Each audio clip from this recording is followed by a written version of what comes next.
Welcome to Rooted and Rising, the podcast that brings you unfiltered discussions with nonprofit visionaries.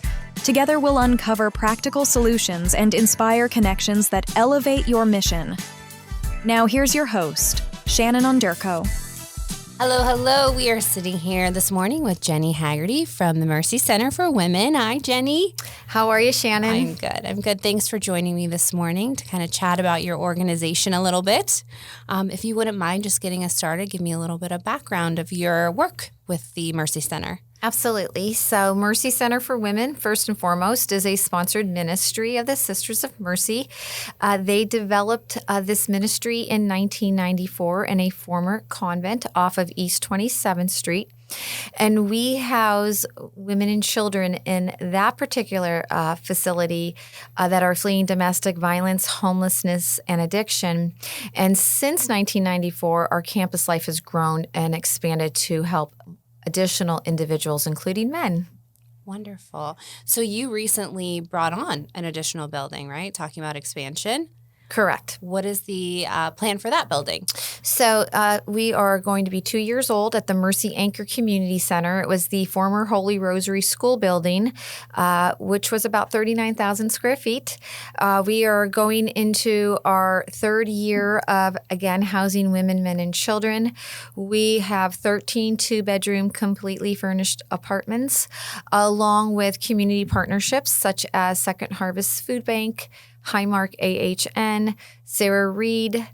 We have GCAC that provides the educational programming for our families, along with art classes, and just a real solid variety of partnerships that provide the campus with more life and opportunity for individuals to grow on their journey. Awesome. So we were chatting a little bit before we started recording just about the overall importance of wraparound services.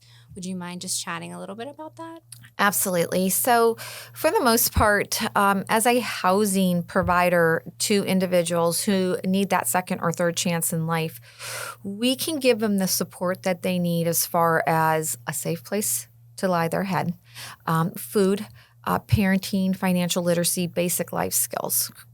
However, there are some things that we know that others do better than we do, and that's where we engage our community partnerships. So an example that would be drug and alcohol services. We are not a licensed facility, but we do house individuals while they are maintaining their sobriety, and we partner up with places like Stairways, Gadenzia, Community House, House of Healing, so that if, God forbid, there was a situation where they might relapse, we have those individuals, those professionals that can help not only my team, but the clients get back on their feet in the right direction. Okay.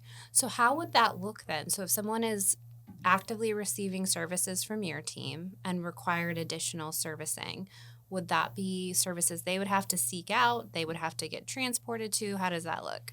So we call it blended case management, where we would come together. For example, we'll use Gadenzia. Mm-hmm. If somebody would take a half step back and need those services, then our case managers are very thorough in reaching out to the appropriate individuals and to get that housing for them. Again, right? Because they might have needed another 30 days in rehab, but then our doors would reopen to that individual. We know what we do well, but we also know what others do better.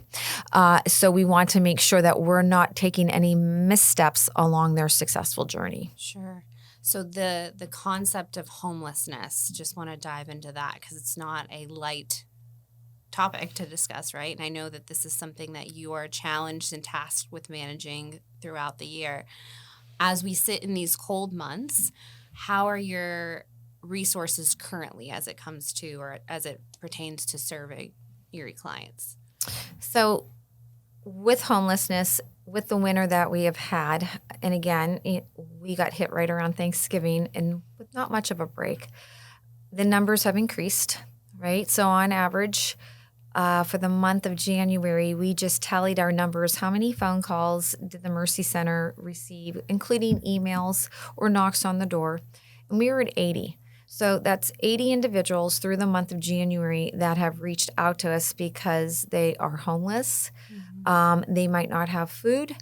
They are struggling and need a safe place for not only them, but maybe their children. And services are very limited in Erie County. And although we have the wonderful facilities such as the overflow shelters, we still need to be doing more. I always applaud the city mission because when the temperatures were colder a few weeks ago, city mission is always the first to jump in and offer that second warming center so people have a place to rest, get a hot meal. But then again, they're back on their streets the next day. So talk to me a little bit about that, because this is something actually when I did my first podcast with Chris, we were talking about how most of us can't even fathom what this would look like a day to day. So have you had to, as an organization, turn folks away because you were at capacity? Absolutely. So right now, Mercy Center for Women has a waiting list of 80 people. Okay. So it's not saying that these 80 people have not called EUMA or the city mission or Erie Dawn, right? It's saying that we still have a concern in Erie County where 80 individuals are struggling to find housing or a safe place, again, to rest their head. And oftentimes 814 Shelter, which is through the Erie County Care Management, will refer individuals, but they have a task to face where if there's no available shelter beds, then what do, right? Mm-hmm. And what we face with the overflow shelters is oftentimes you can't bring your children with you, right? So if you're a mother or you're a father and you have small young children, they can't go into those warming shelters. So we're doing great things, but there's still a lot more work that we need to do in Erie as a community. So forgive my ignorance. If you can't serve because you're at capacity and there's restrictions on the other shelters, families who have children, what do they do? Often you don't want to say hope, but oftentimes they might have a vehicle where they're trying to stay warm in their vehicle at night. But imagine that, right? Mom's in the front seat. Maybe you have a couple of children. You may not have blankets. You may not have pillows. You might not have food. So you're fighting those obstacles on the streets, in the parking ramps. If you travel, which I'm sure with you being downtown here, I am sure that you have been greeted more than once by someone that is in need of something, that is homeless. So they matriculate downtown, but I was just going south on Sassafras, right around St. Joe's Bread of Life, and there's homelessness there. So it's widespread. Mm-hmm. And together as partners, we can only do and provide only as much as our shelters will allow us to, right? And we have the overflow shelters, but again, I can't stress the more work, more teamwork, more collaborations that we have to continue to do in Erie County. So it sounds like it is past just a funding challenge, right? It's also a resource and collaboration challenge. If we're looking at an ideal scenario, which I hate to even say that, for an individual who's experiencing homelessness, and they're able to get services. You had mentioned about they have somewhere to rest their head at night. What happens the next morning? If they're at Mercy Center, so let's use Mercy Center as an example. When we do intake, Mercy Center, individuals can stay with us for up to 1 year.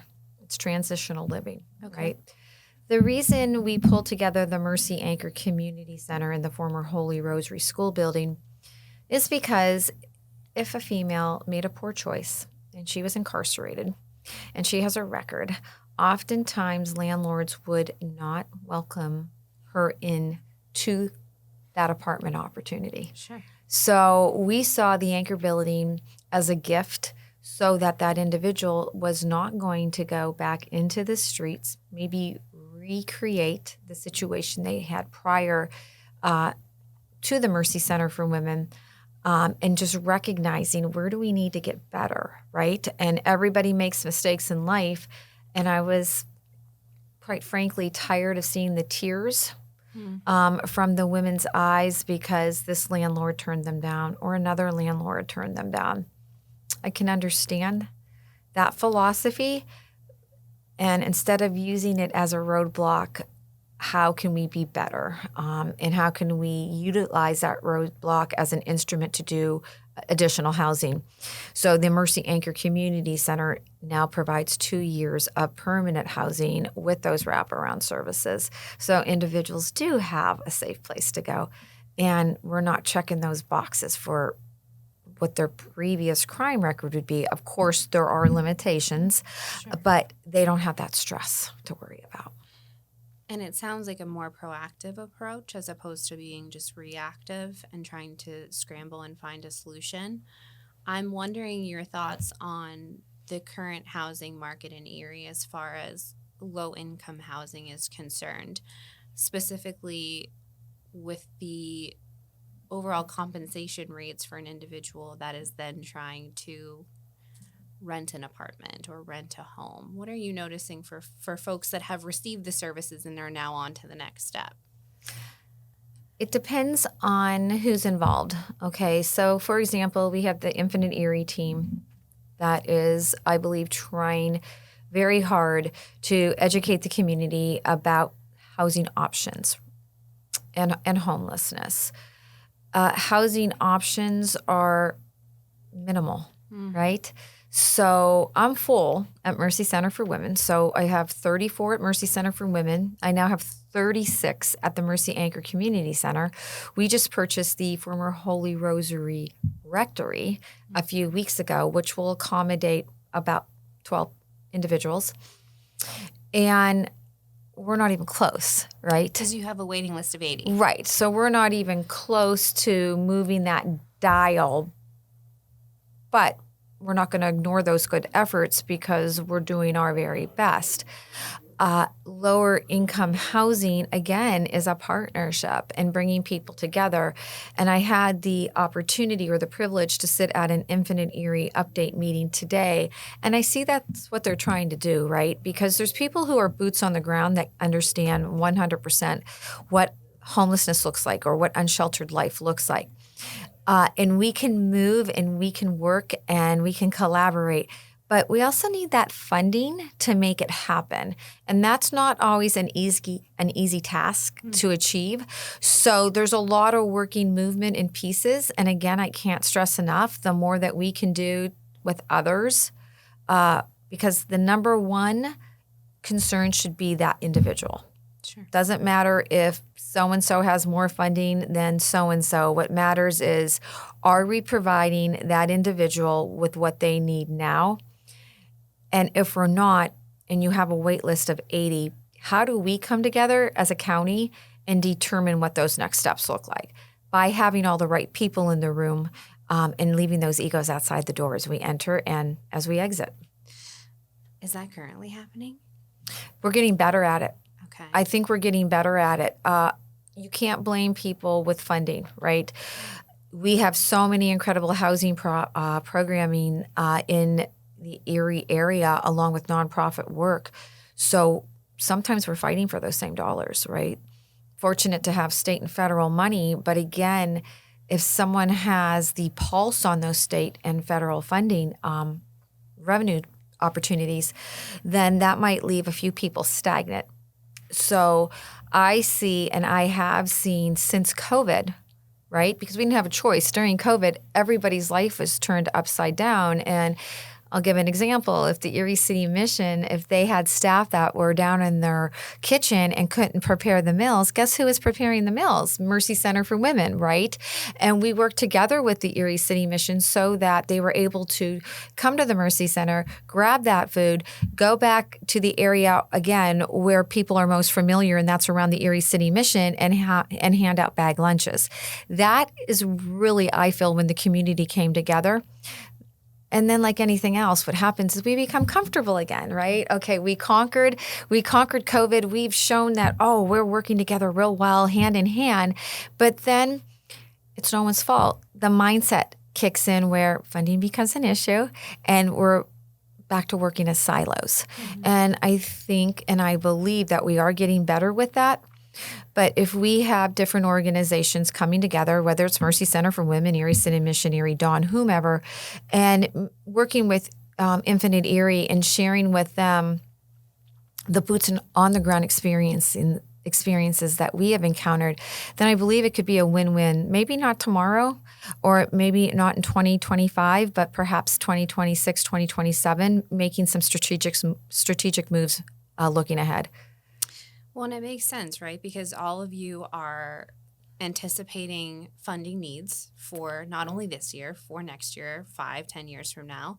And it's almost that sustainability concern as an individual organization as opposed to looking at how can we partner together within the community resources that we have. But it was interesting. I was speaking with someone about the benefits of unrestricted funding. So having donors come in that are able to provide funds that they don't have to go to a specific program, or they could be used for administrative salaries. What is your experience with that? How often does that happen for your organization? Well, for the Mercy Center, it just happened. We were cultivating a donor, and shortly around Christmas time, we received a $1.75 million gift of unrestricted funding, right? Beautiful.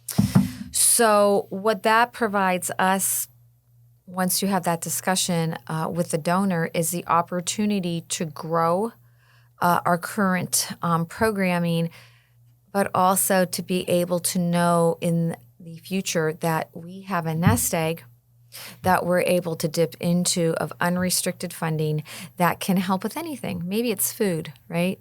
Maybe one of our clients decides, you know what, I have one more year of college to. I think people are under the misconception homelessness means, oh, there's no GED or college background. It's quite the opposite.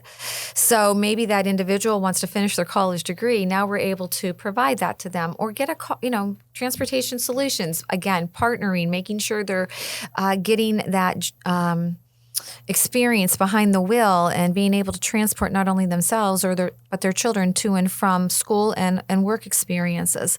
So unrestricted money, unrestricted gifts are the best gifts any organization can receive, because then you're not tied into what you can and can't do. Yeah, and the reporting aspect, right? Correct. Which is now another tedious consumption of time where direct services or growing programming could be happening, and you're sitting behind a desk doing paperwork, right? Right. The idea of the partnerships, and you were talking about having individuals that are experiencing homelessness, that maybe there is a false conception of, or perception, I should say, of not being educated. So let's talk a little bit about that. What is, in your experience, the root cause of someone experiencing homelessness? So drugs, for the second year in a row, Erie County leads the state of Pennsylvania in drug overdoses. We are the fourth largest city county in the state of Pennsylvania, and that's pretty alarming to me, because you're making a choice in your life to be reliable on a drug, which means someone who might have a bachelor's degree, or someone who has a great job, or perhaps someone who is a parent now and has lost their children to the system, has to recreate their life to achieve everything that they lost and turn it back into, how can I regain and move forward? And I see a lot of that in Erie County, but not to be confused that it can't be done, right? I've got a lot of great moms that I have seen just change their life around to the point where they're working at LECOM, or they're working at UPMC Healthcare and making a difference, going to school at the Erie Community College, studying criminal justice, because they were so moved by the experience and the opportunity that they've had at the Mercy Center, or again, maybe a recovery organization such as Gadenzi or Stairways, that they now want to be that difference and that driving force so they can give back to the next person. So I believe there's misconceptions, and there's always going to be misconceptions if we don't take the time to communicate and be very visible in our intentions. But I've seen a lot of great women turn their lives around, and whether it's been due to a homeless situation, or somebody who has been abused and afraid to leave that situation, or chose fentanyl or meth or cocaine over their successful lifestyle. The services, again, that are provided throughout our community and the housing partners allow for them to get back on track again. So those partnerships, how long do you foresee those services being needed in order to increase an individual's success in staying clean and sober and active in society? Sobriety is a lifetime commitment. You're never going to walk away from an AA or an NA meeting. You have developed relationships with sponsors along with incredibly wonderful people that become your family to walk every mile with you. Mm-hmm. And you might be sober for 7 years, but guess what? You might have a tough 8th year. And if you don't have those resources and you don't have those people in your life, chances are you might pick up that drug of choice again, whether it's alcohol or an opiate, and get right back where you started several years ago. So you never stop. You never stop receiving the incredible services from AA, NA, drug and alcohol. You just keep moving forward. And it doesn't make you weaker. It makes you stronger because you realize that it's going to take an entire team to keep you sober and on the right path. Sure. And I love the success stories of hearing about the women that have gone on and just understand the contribution that you've made to their lives and to their children. It's wonderful work. Looking at the other side of it, and part of the podcast, the design of the podcast is to be authentic and to show that nonprofit work is incredible and it does wonderful things for the community, but there isn't always that happy ending, right? Right. So let's talk a little bit about like the percentages of individuals served and maybe some of the challenges that they're facing. Sure. So we had this discussion. About 88% of our families, our women, are successful on their journey. So there's that 12%, and what does that look like? And why are those 12% not successful? Or what has gotten in their way not to allow them to continue the good work that they really earned living at Mercy Center for Women, because we're not easy, right? We have curfews and they do chores and they're living in a dorm room with shared bathrooms and library, education, and kitchen use. So this is a new lifestyle for most. But there's those stories too where I've lost women that have overdosed. And those are pretty sad and significant stories because you, as an individual that oversees a facility or a team of people that are employed through the Mercy Center, that's something you hold in your heart and you're not going to shake it. Of course. Or else we're not in the work that we do, or it's not even work. It has to be a passion and a ministry. So one year we said goodbye to 2 clients. And both clients reached out for additional help, and you can provide it to them, but we can't change that path. And again, when you do not maintain your sobriety or complete your life with those support systems, whether it's once, twice, or 3 times a week, oftentimes you are going to misstep and go backwards. So there is sadness, right? Mm-hmm. There's the sadness of a mother who became very close friends with another mother who, when they graduated from the Mercy Center, decided that they were going to pretty much live side by side with their children in different apartments. And when her abuser was released from prison, he located where she was and found her and put her into a coma. And she lost her life because of that. And that's very sad and depressing. And then I think about the relationship and the friendship she made with the other woman and how that beautiful former client is now a mother to the deceased and her 3 children.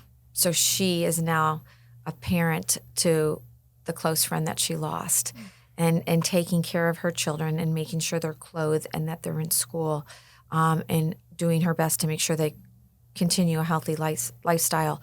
So the relationship building, whether it's at Mercy Center or any other housing program in Erie, is critically important because you don't know when you're going to need that shoulder to lean on. Sure. And I don't love the word accountability, but what does that look like as far as the partnerships are concerned? So you have a set of services that your organization and team thrives on, while others also have services they thrive on. How does that collaboration work whenever you're kind of passing the torch over to another organization to manage a program that you are not actively offering? It's relatable to like a 4x4 relay, right? Where you are passing that baton, right? And we have to do our best to make sure that baton does not drop on the track and field. Yeah.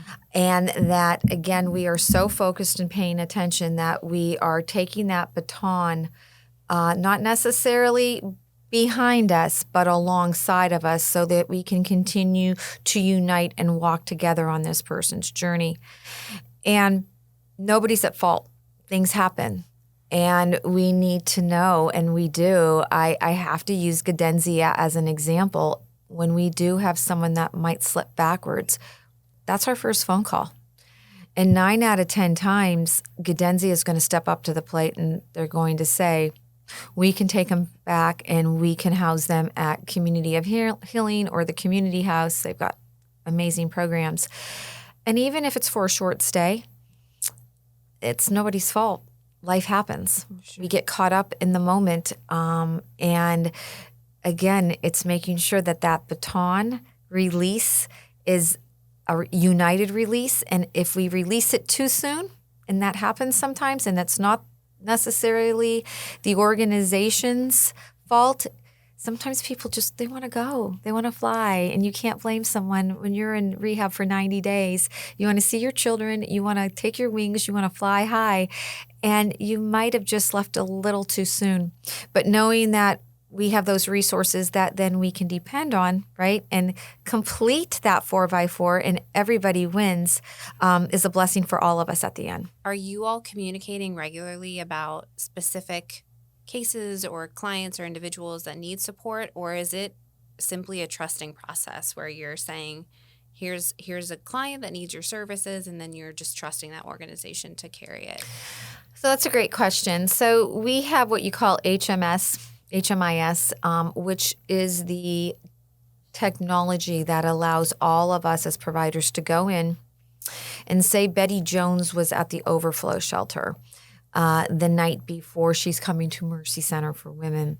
The notes are there, right? Her demographic background is there. So we can pretty much educate ourselves on what someone else might have documented. However, 24 hours is really not enough time to make or really get a good first impression on someone.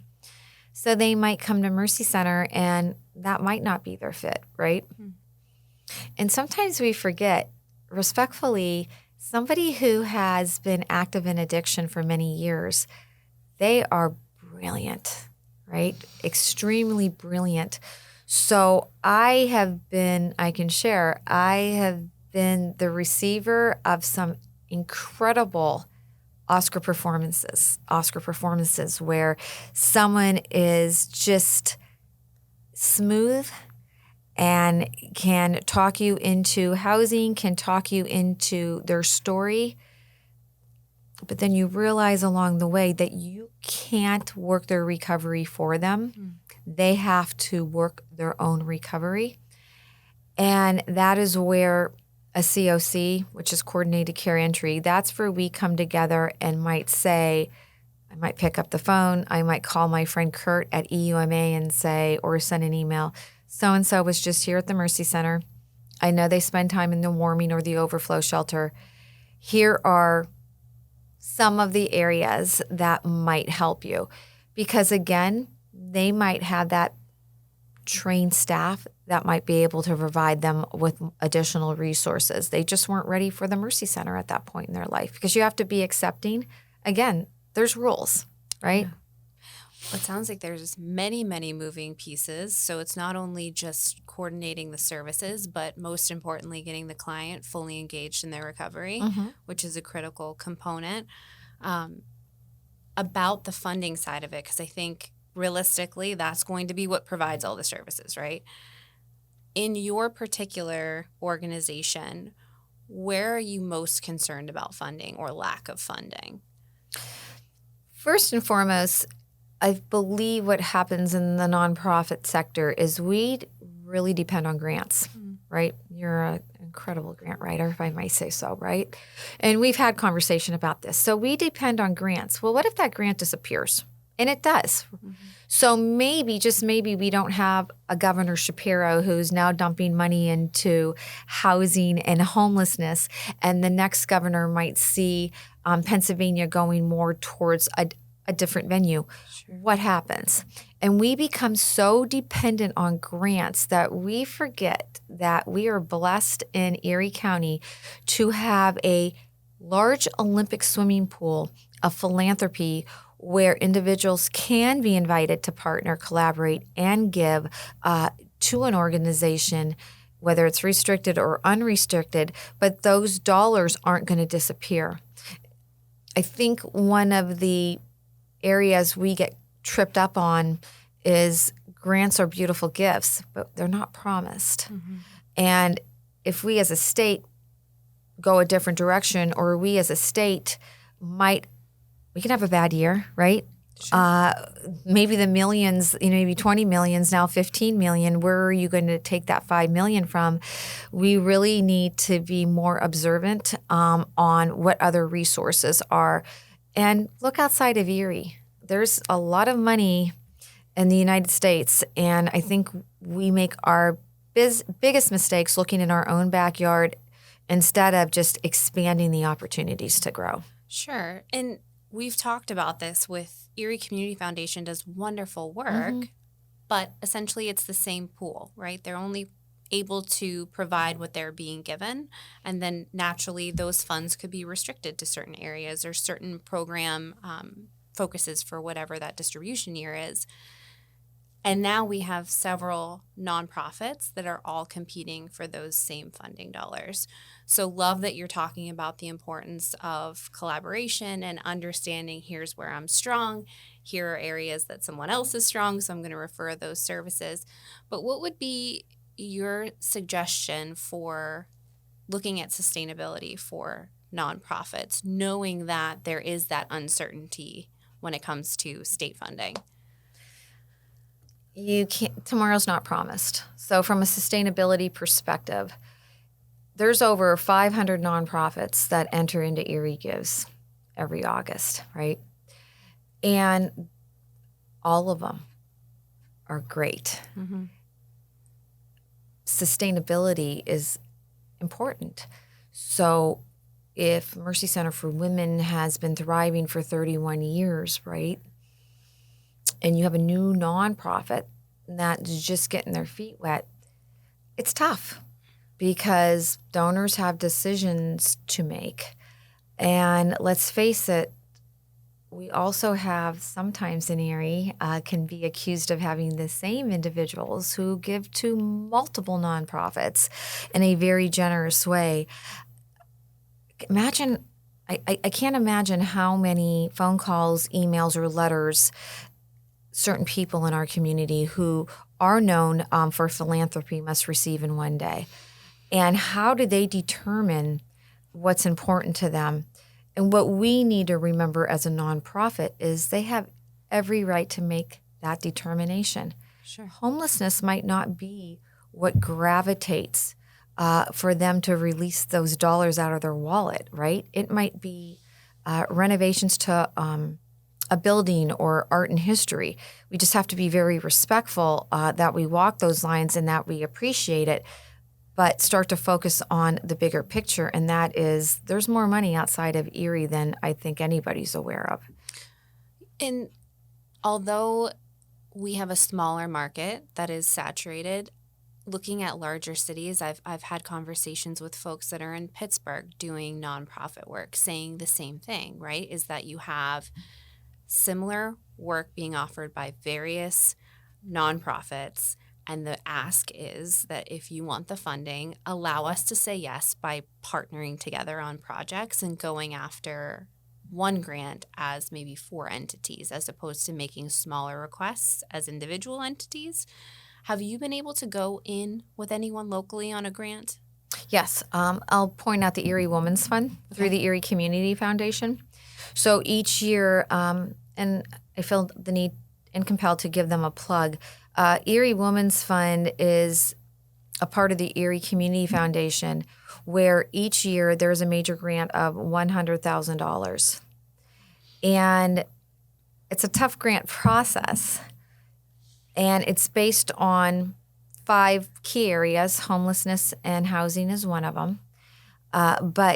And education and transportation and childcare. But a few years back, Mercy Center was awarded that money. And I was pleased because our partners were GCAC for education, for GED, along with the Erie Children's Museum. So while moms were being educated in the classroom, we had the Children's Museum doing STEM projects with them. Beautiful. And again, that to me is people coming together on a major grant. $100,000 is a lot of money, but being able to say GCAC's going to get this much, the Children's Museum's going to get this much, and together, 3 or 4 great nonprofits are going to work together, and the Erie Women's Fund and their constituents are going to feel good about it because we were successful in partnership. 100%. And think about the outcomes for Absolutely. those that grant served, right? So they're not just getting one service, they're getting a multifaceted approach. Multiple services. And moms and children can go at the end of the day and, hey, what did you learn? Oh, what did you learn, right? And I just think it's a win-win for everybody. And those are the stories, again, donors want to hear. Well, how did that partnership work out for you? If we continue just to give one large sum of money, and that's a big gift, to one nonprofit, I think we're kicking ourselves in the foot because we want to see those bullet points be a part of the entire picture, like a holistic approach, as opposed to we just awarded Mercy Center for Women $100,000. Oh, and what they did with it was rehab and renovation to a former building. We did much more than that. We were able to educate, and we were able to provide housing and jobs through the partnerships. And in return, we still partner with GCAC. You want to talk about sustainability. We don't, obviously that money has run through our hands because it's, 4 years later, but GCAC's still teaching because we get another gift through a donor. And the Children's Museum is still coming quarterly to do great activities with our children. So again, it's building and maintaining and retaining relationships. I love that you're seeing the big picture, and it's just fantastic, the partnerships that you're continuing to work on and navigate through the community. So thank you for that. Thank you for being a visionary. I know you wanted to talk about women making history. So before we wrap up, could you just chat with us a little bit about the plans? Absolutely. So we will be celebrating our 32nd Women Making History event. Again, this is all because of the Sisters of Mercy. This will be on Monday, March 31st at Mercyhurst University at 7 p.m. It is free and it is open to the public. We will recognize 14 remarkable women who have been nominated by family, friends, business associates that evening with a video presentation and a reception. And there's more information on our website at mcwerie.org or 455-814 area code, of course, 455-4577. Excellent. And if Erie wants to support the wonderful work you're doing, would they also be able to donate on your website? Or they can call me directly, and I'd be happy to help them in any way I can to release some of that funding from their bank accounts. Oh, awesome. Well, Jennie, thank you. You are such a joy. Erie so appreciates all the wonderful work you're doing. Keep it up. Thank you, Shannon, for the opportunity.